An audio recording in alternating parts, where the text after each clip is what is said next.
Broadcast live.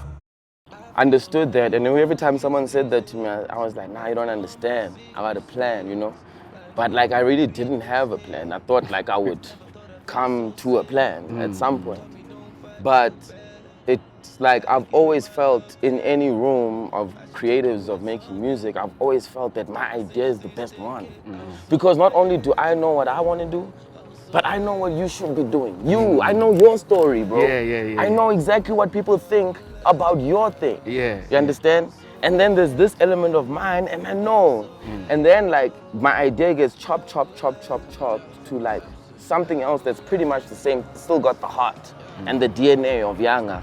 But it's something else. Then I'd go to the street and be like, maybe I'm not chopping it enough also, you know? Maybe like my ideas are maybe too raw or whatever.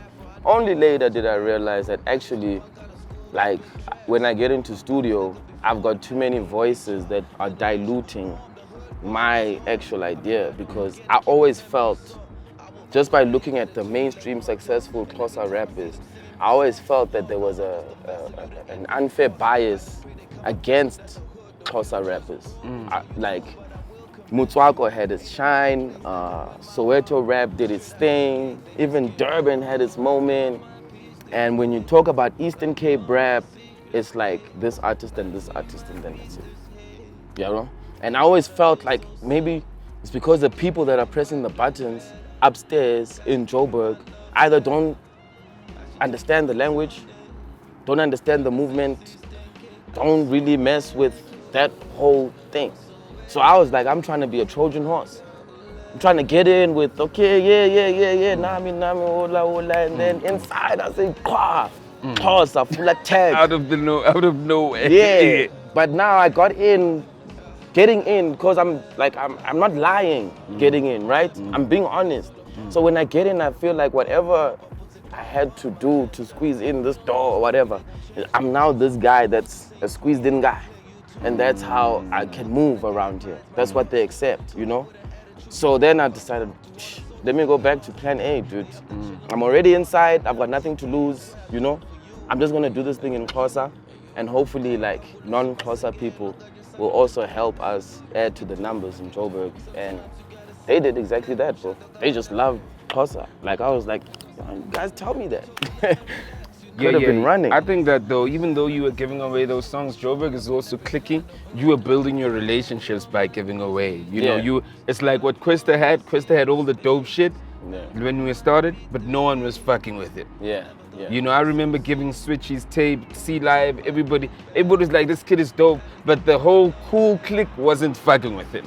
They were fucking with AKA. You know, and AKA was like the guy that was always brought up in the office. Like it was funny when I saw you guys, when you were working with AKA, I was like, okay, you know, because AKA was almost like the rival, you know what I mean? You know, when I met him, I was doing an interview for Ventilation. When you met AKA? Yeah. And you were like, yo, man, this AKA guys, come in, whatever. I'm like, yeah, no, I'm gonna prepare. It's tomorrow now. Okay, clear. Now go home. Don't prepare.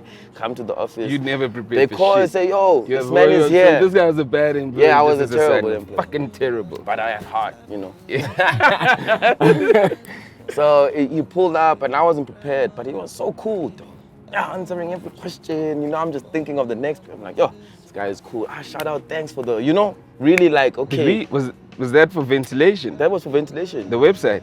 Yes. Was I doing interviews? At Ramdup House. Yes, I was doing interviews, dog. Were you doing them or was I doing them? I was doing them. Oh shit, really? Yeah. We were doing that already? Yeah, like these website. Yeah, no camera stuff. Oh, it was just like article, like interview. For real? Yeah. So, oh shit, man, we're so forward, man. Yeah. I even forgot. I'm so here. I even forget the shit that we did. Dog, this is before that he did the remix to Do It. Yeah, do it. Yeah. So this is when he had just dropped Do It, like the original. Yeah. You know, and in my head, I was convinced that English rap would never work in this country. You know. So like I wasn't too concerned about the interview. And then ever since then, nah, I didn't think it was gonna pop, dog. Yeah. Like I was like a terrible employee. Yes, I was. Yeah. So anyway, I'm like, every time I see him after that at gigs, alright, this man, yo, what's good, dog? Yo, I'm like, damn, this nigga still remembers my ass, dog. I didn't even prepare for his interview.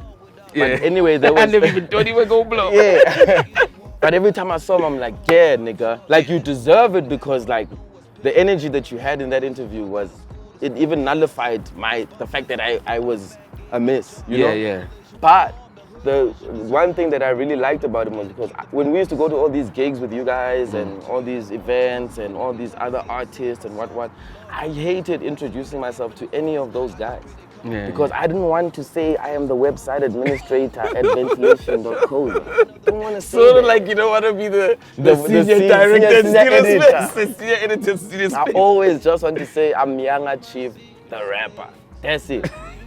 That's all I've ever wanted to say, dog. So all of these people, like even now, like some people I'm meeting again, maybe now. Yeah. And I know that, man, there's been 10 years since I met you. Yeah. We could be like this right now, Yeah, but it's fine. But you just keep calling me. You know, Yeah. because now I'm like, the artist. Yeah. You know, Yeah. then we can, so. So AKA always knew who you were. He always knew who I was, always shouted me out. And even when he saw the Boom Shakalaka video, he was literally like, who shot this? And then when he was like, no, it was that guy, it's like, I know that dude. That's Caddy, you know? So it was easy. Yeah. It was all just easy, bro. It's crazy. It's crazy. In the meantime, y'all were making him a rival in the office. Yeah. Y'all were niggas that were making. You don't remember, there's a point in one of these rappers, I don't remember what interview it was, but there was a point where Keenan said to Senzo, dog, I just want to be as big, one day be as big as you are. You remember that point? He said to Senzo that. Yes. This was like Mr. Cool times, Right, and okay. he was still super coming up, but Yeah. performing at all these clubs in Joburg. We come into the office and say, you see this lineup, dog? This AKA's nigga's still here, dog. Like, Josie, hey, Yeah, you say, Status Pepper make you when we are performing, I want to zoom, I perform it, okay. But we were right, though. We were right. But like that, but he had, it was just a matter of time, dog. It's a matter of time. He was like everywhere with Tibbs. They were all every weekend, like, cause we don't go. The kids stay in Joburg, so every time we go to a gig, you guys don't perform there because you're busy going to Zoom. There's We're mass market. Yeah, mass market. There's other kings in this Joburg club, and I'm saying this man has the potential to be mass. You understand? Just by what I'm watching see that in the club. AKA? Because initially when you first met him, you said, this nigga ain't gonna pop. I ain't even gonna prepare for an interview. When I was driving home in December, and this man couldn't care less that there was no radio, there was no what. He dropped Victory Lap in December, bro. On me driving home, and every single person was waiting for that song, the remix, right? So when he dropped Victory Lap, I was convinced. I said, okay, there's something happening here, right? He did the remix. I said, no, guys, we can't let him get away with this. Now it's a gap, yabo. Then he dropped the one with Pro and Cooley.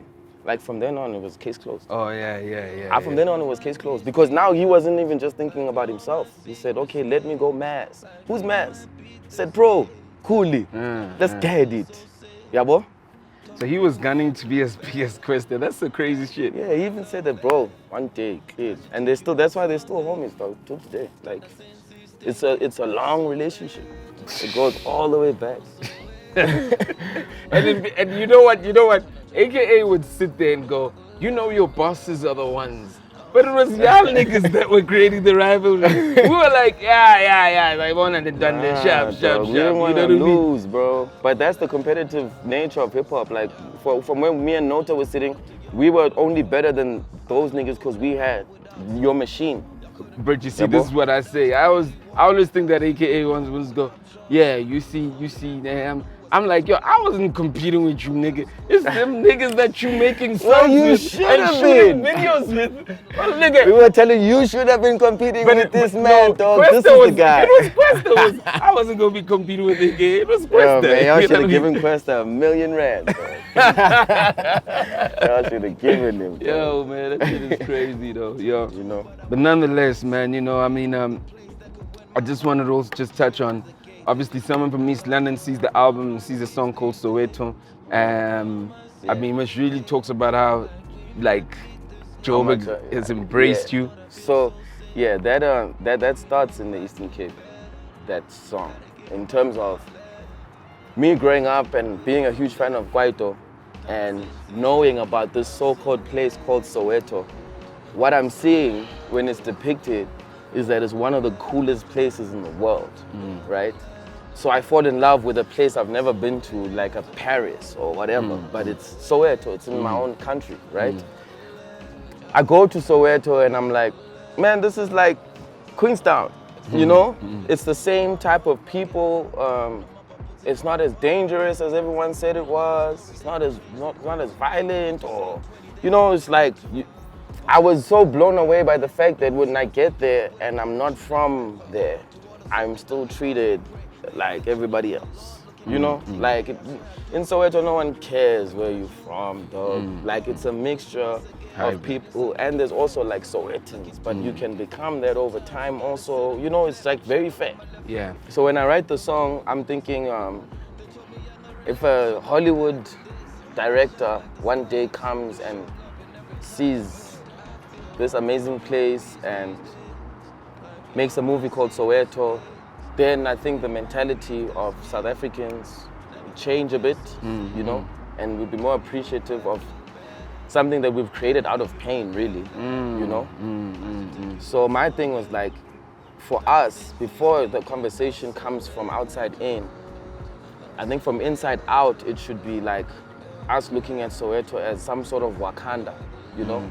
Because every time my chips have been down in the game and I felt unappreciated, or I've been broke, or I feel like I must quit this thing, all it takes is one performance in Soweto for me to remember exactly who I am and what I've done. Those guys have done that for me. Every single time I've stepped on a stage in Soweto, the amount of love has been enough to last me for the next couple months, you know, or get me to the next idea. So for me, it's a place to draw strength. It's like a Wakanda, you know?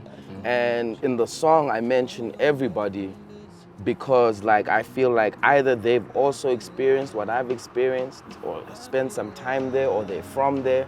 But essentially, it's like the DNA of the whole South African sound comes from that place. And in that place, it's not just people from there, it's everybody. Yeah.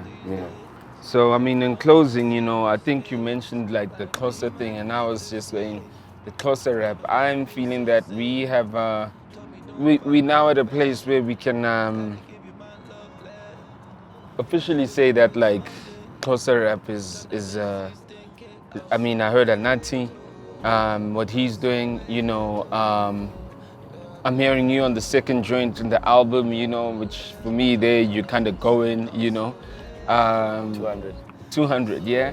And I asked myself, I say, you know, someone was doing this style though, and you know it's a style now.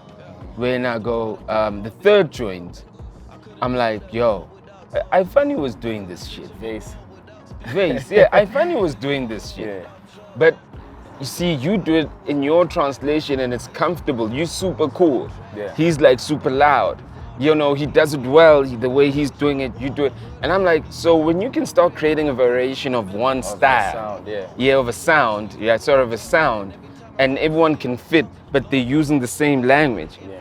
Oh shit, it's a subgenre. Thank you.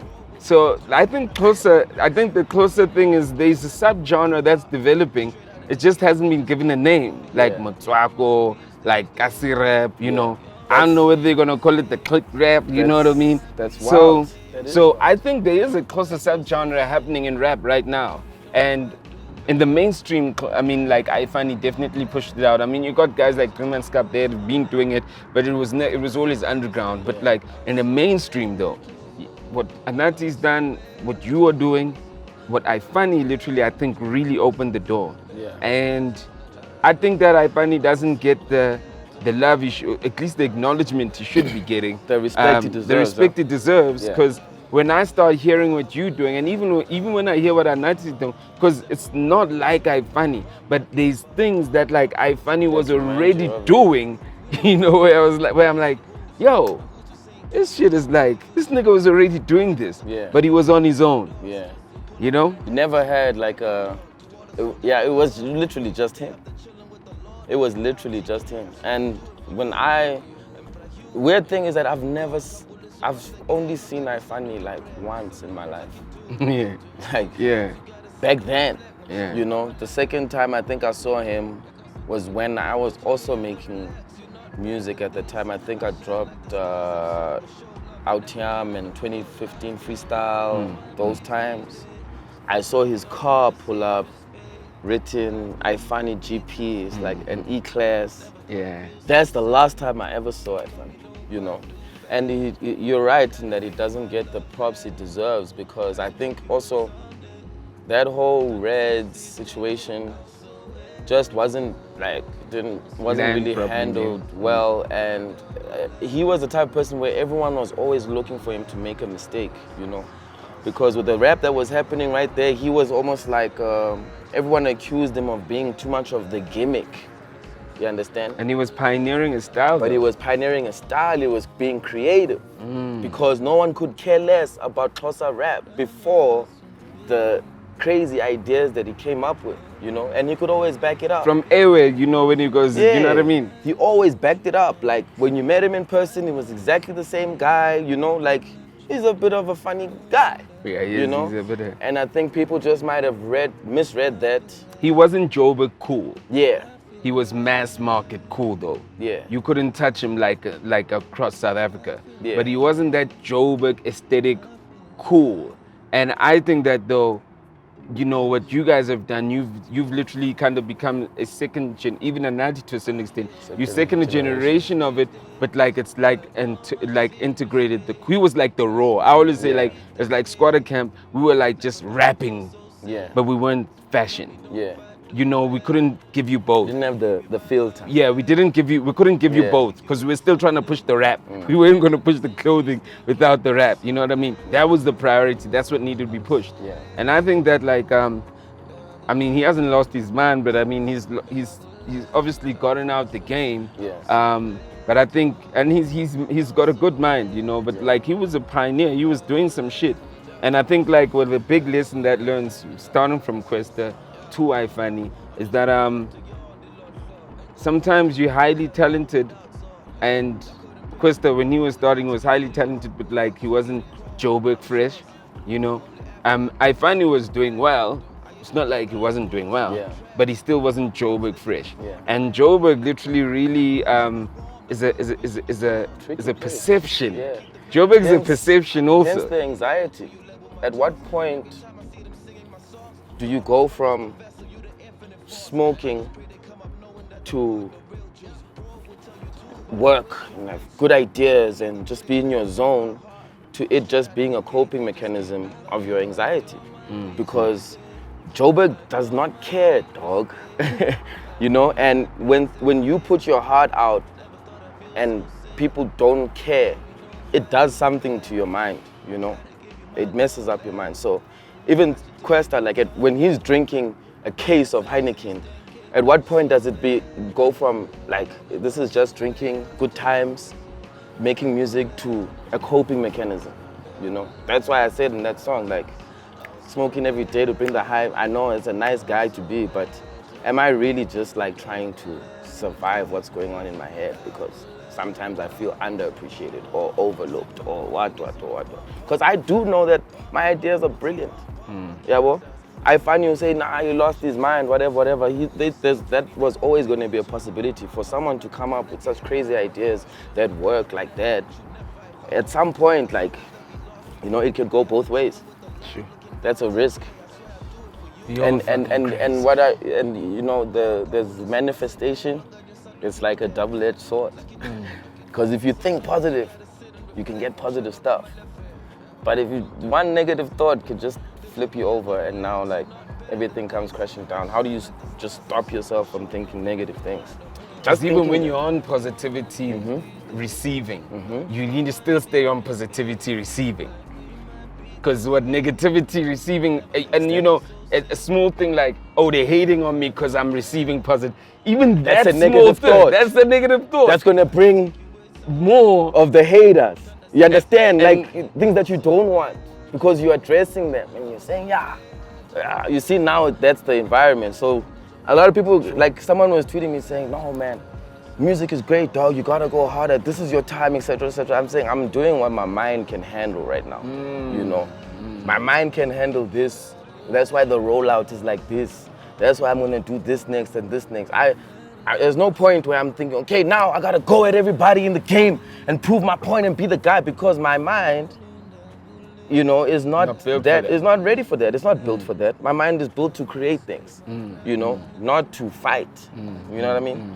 So I always leave it to the music. And some of my fighting fans, my fighting market, to use the music as the ammo and fight those fights. But I will always try and just be like a positive, straight down the line dude. It's hard enough being positive with my own thoughts. I can't really be fighting people for their thoughts. Sure. You know. Jeez, bro. I know. Yo, man, I'm happy, man. I'm happy. I don't know what we were saying in those conversations because I don't know anything I said. But geez, like, yeah. You're speaking right. You're speaking right. You know? Bro. You're speaking right. Man, Yanga Chief, I said Chief. Yes, sir. You know? Thank you, man. The album is out, you know, Becoming a Pop Star. Make sure you stream it on every streaming platform. Understand the story. Shout out to Queenstown. You know, he made it. He's making it in the city. He's fighting the city. He literally came. You came here with nothing but a dream.